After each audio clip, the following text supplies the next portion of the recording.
How to create a login page. A login page is a key to all websites, and we all have some knowledge about a login page, right? Good.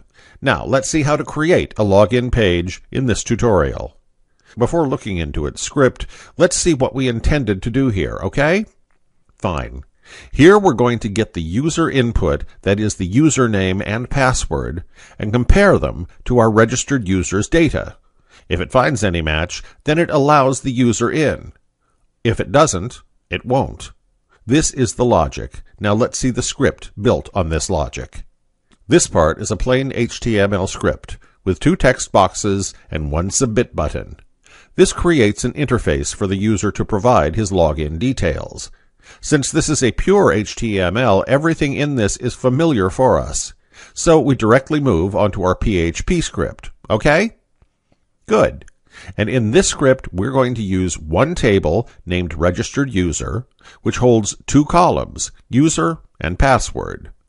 This OB_start is a function to turn on the output buffering, so no output will be sent from the script other than headers.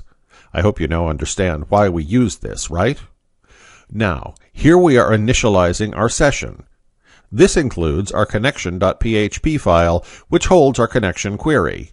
These are all the prerequisites, so our actual process starts here only. Here we're checking whether the submit button is set or not, because the process should start after setting the submit button, shouldn't it? Good. If it is set, then it comes here. Here we're checking for not null values in the fields. This is one sort of validation.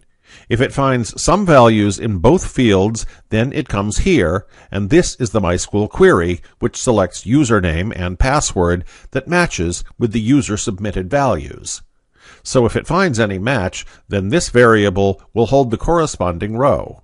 Consider it finds one match, so this variable will hold one row, right?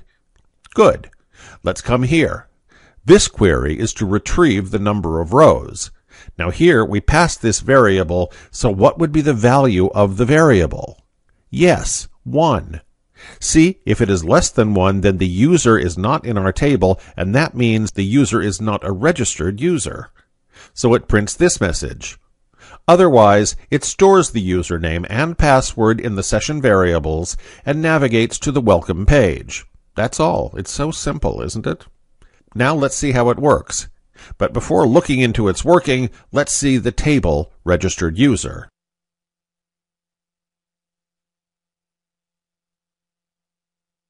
See, these are the names of the registered users, and here are their passwords. Just note the name and password of this first user. Noted down. Well, now, let's go back to our login page. What shall we do now? First, let's pass the registered user detail which we noted down.